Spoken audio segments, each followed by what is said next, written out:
Welcome to the SOB radio show, where we have fun, interesting guests, and hot topics. Each week, we offer insights into music, fashion, health, fitness, and humor. Do you have the perfect guest for us to interview? I want to know. Drop me a line on our Facebook page at SpunkyOldBroad1 or reach out to me on our website at SpunkyOldBroad.com. And now, back to the show. Hi, everybody. This is Dr. Gayle, S.O.B, Spunky Old Broad, and believe it or not, I am going to be your guest today. And what we're going to do is a little bit unusual. I wrote this book, which has been very popular. It's now in its second printing, How to Be an S.O.B, a Spunky Old Broad Who Kicks Butt.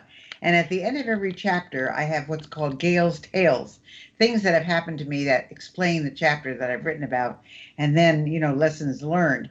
So I thought I would just read to you each of those tales and lessons learned, and maybe it would give you something to go by for the coming year.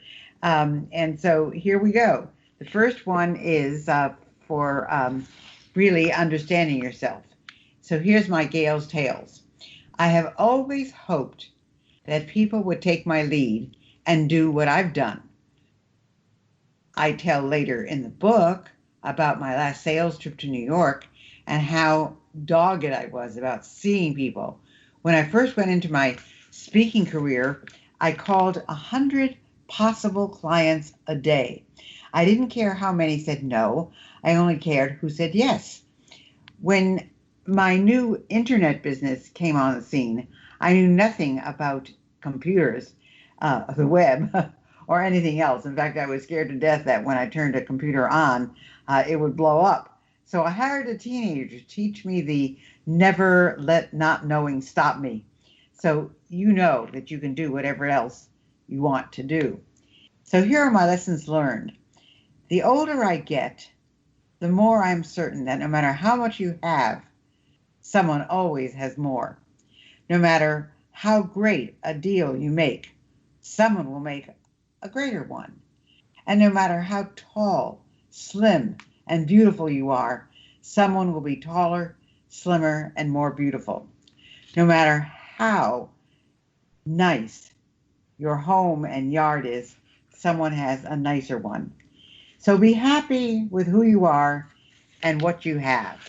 And that's my lesson there because, there's so many people who are reaching for what they call success. And you have to think about what is your definition of success is. My definition of success is waking up happy and going to bed happy and knowing I've done my best in my day for myself and for everyone else around me. All of that is so important to me. So that gives you an idea of where I'm coming from. My second tip is to hang around positive people and positive events. So here are my Gayle's Tales.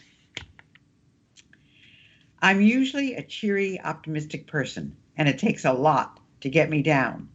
Ordinarily, outside circumstances and happenings can't dent my attitude.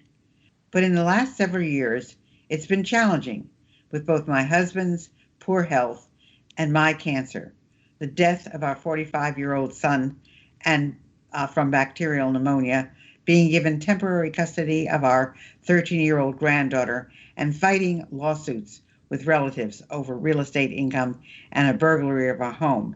If I hadn't had a positive attitude and refused to hang around with negative people and events, I surely would have lost my way. I survived it with spunk, however, by knowing that I was doing the